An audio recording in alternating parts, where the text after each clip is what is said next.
Bom dia, amigos do canal Redemptoris Mater. Sejam muito bem-vindos.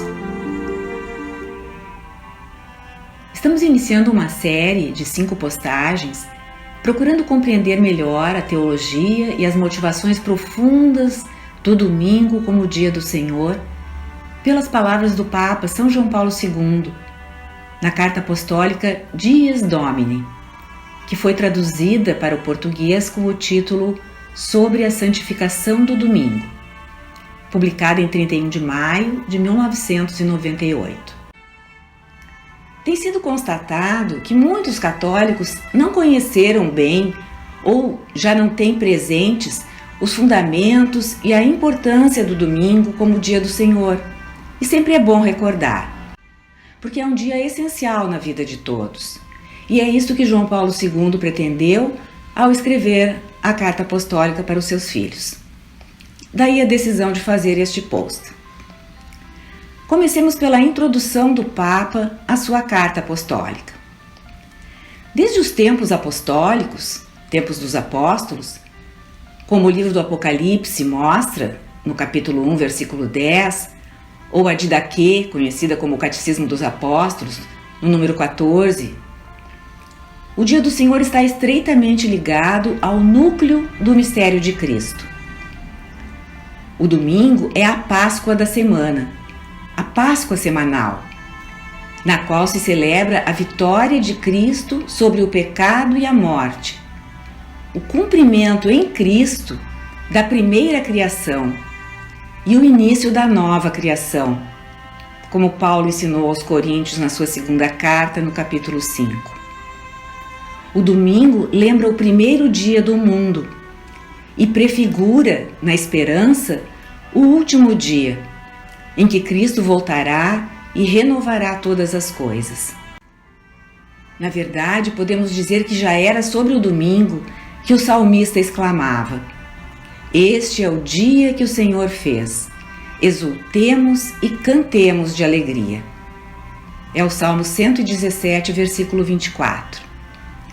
Este convite à alegria é o mesmo que a liturgia da vigília da Páscoa faz. Lembra aquele alvoroço que se apoderou das mulheres quando se dirigiram ao sepulcro muito cedo, no primeiro dia depois do sábado, como narra Marcos no capítulo 16, e o encontraram vazio. Com este convite, a Igreja também quer reviver a experiência dos discípulos de Emaús, que sentiram o coração arder no peito quando o ressuscitado caminhava com eles, explicando-lhes as Escrituras e revelando-se ao partir do pão. É o eco da alegria dos apóstolos na tarde daquele mesmo dia, quando foram visitados por Jesus ressuscitado e receberam o dom da sua paz e do seu Espírito. Por isso, a Igreja celebra a cada domingo o dia da ressurreição de Cristo, indicando qual é o eixo fundamental da história. O dia do Senhor é o Senhor dos dias, como dizia um sermão bem antigo. É o nosso dia, o principal dia de festa, estabelecido não só para dividir a sucessão do tempo, mas para revelar o sentido profundo do tempo. O domingo não é apenas um momento de fim de semana, dia de repouso e diversão. O ser humano tem no seu íntimo a necessidade do descanso e a exigência de festejar. Mas a isso, na celebração do domingo, deve somar uma verdadeira santificação. Compreender essa dimensão do domingo pede uma autêntica maturidade espiritual, uma coerência do entendimento da fé como dom e uma compreensão profunda desse dia. Vemos no mundo de hoje que o sentido da centralidade do dia do Senhor enfraquece por dificuldades sociológicas, de trabalho ou por falta de fortes motivações de fé. Assim como vem enfraquecendo o sentido do dever de dar graças ao Senhor em união com a comunidade. Porém, alerta João Paulo II, ninguém deve ter medo de dar o seu tempo a Cristo. É Ele que nos entrega o seu dia, como um dom sempre novo do seu amor. Por isso, é preciso pedir-lhe a graça da descoberta mais profunda deste dia. Comecemos a nossa reflexão da carta apostólica, lembrando que, como afirma São João no prólogo do seu Evangelho, falando de Jesus, tudo começou a existir por meio dele, e sem ele nada foi criado. São Paulo, ao escrever aos Colossenses, sublinha: nele foram criadas todas as coisas. Tudo foi criado por ele e para ele. A presença do Filho, da segunda pessoa da Santíssima Trindade, na obra da criação, revelou-se plenamente quando Cristo ressuscitou, como primícia, inaugurando a nova criação. E agora São João Paulo II entra no primeiro capítulo da Carta Apostólica, que ele intitula O Dia do Senhor. O Papa fala da perspectiva cristocêntrica da criação, que se estende sobre todo o arco do tempo. Estava presente no olhar complacente de Deus, quando, no fim da sua obra, abençoou o sétimo dia e santificou-o. Nesse momento nascia o sábado da primeira aliança, que preanunciava o dia sagrado da nova e definitiva aliança. O livro do Gênesis diz que Deus olhou aquilo que ele criara, viu que tudo era bom. Depois de criar o homem e a mulher, viu que tudo era muito bom. E então repousou no sétimo dia. Mais adiante, vemos nos livros do Êxodo, do Deuteronômio, de Josué e dos Salmos, que depois Deus também ofereceu um repouso ao povo do êxodo do Egito, repouso que iria se concretizar com o ingresso na Terra Prometida. Este repouso é relido no Novo Testamento sob a luz do repouso sabático definitivo, como nos diz a carta aos Hebreus no capítulo 4, onde Cristo entrou com a sua ressurreição, e também o povo de Deus é chamado a entrar. Aprofundando, portanto, a teologia do sábado, chega-se à plena compreensão do domingo. O estilo poético da narração do Gênesis atesta a admiração sentida pelo homem diante da grandeza da criação e o sentimento de adoração pelo Criador, um hino à bondade da criação. O universo traz a imagem da bondade de Deus. É um mundo belo, digno de ser admirado e gozado, e destinado a ser cultivado e desenvolvido pelo trabalho do homem, colaborador de Deus, e chamado a orientar tudo para ele.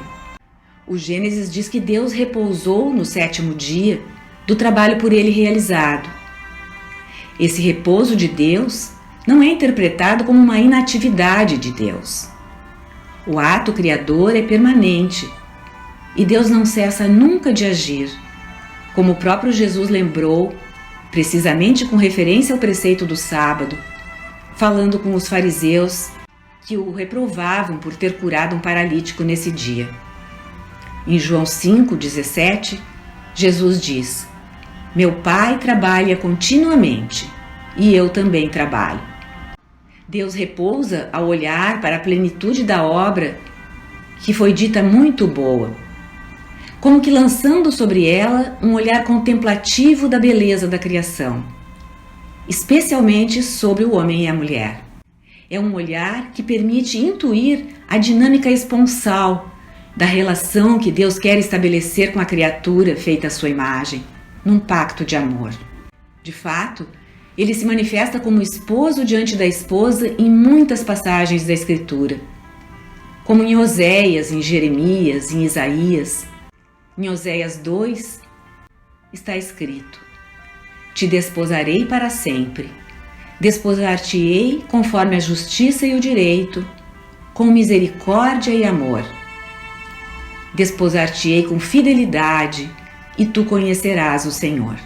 Sabemos que o preceito do sábado, na primeira aliança, está dentro do decálogo, das tábuas da lei, dos 10 mandamentos, que foram inscritos universalmente no coração do homem.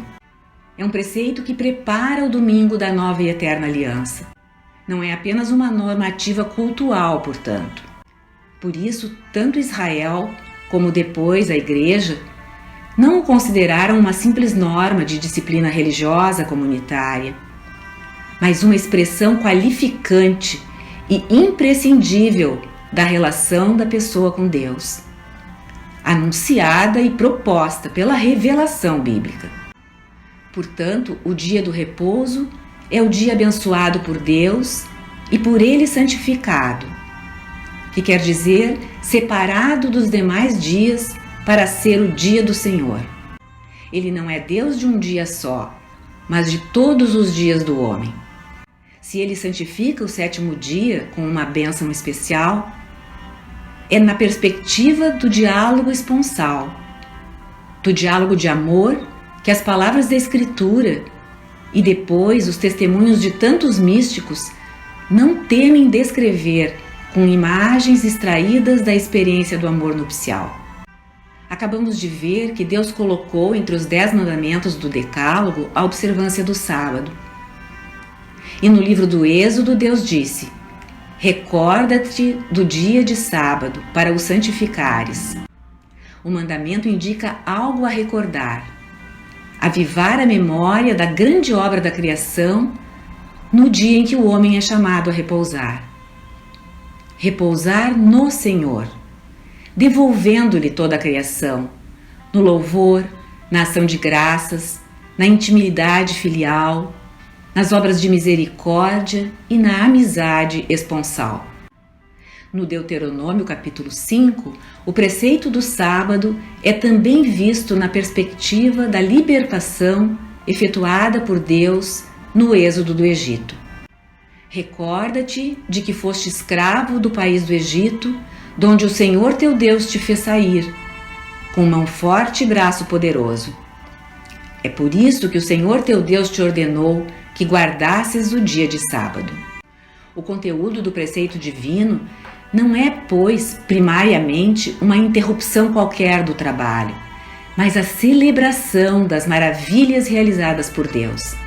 Esta lembrança, repleta de gratidão e louvor, torna o homem capaz de experimentar aquele regozijo de alegria que o próprio Criador sentiu depois da criação, vendo que toda a sua obra era coisa muito boa. Por esta dependência essencial que o terceiro mandamento tem da memória das obras salvíficas de Deus, os cristãos, ao se aperceberem da originalidade do tempo novo e definitivo inaugurado por Cristo, assumiram como festivo o primeiro dia depois do sábado, porque nele se deu a ressurreição do Senhor. Aquilo que Deus realizou na criação e o que fez pelo seu povo no Êxodo, encontrou na morte e na ressurreição de Cristo a sua realização total, anunciando a sua expressão definitiva, que ocorrerá com a vinda gloriosa de Cristo. Por isso, a alegria com que Deus, no primeiro sábado da humanidade, contempla a sua criação feita do nada, exprime-se agora pela alegria com que Cristo apareceu aos seus no domingo de Páscoa, trazendo o dom da paz e do Espírito. Do sábado, passa-se ao primeiro dia depois do sábado, em que as mulheres foram ao sepulcro e o encontraram vazio. Do sétimo dia, passa-se ao primeiro dia, e o dia do Senhor torna-se o dia de Cristo. Na próxima postagem falaremos justamente sobre o que o Papa João Paulo II chama de o dia de Cristo. Obrigada por terem nos acompanhado nesta postagem. Se gostaram, cliquem em seu like e inscrevam-se no canal.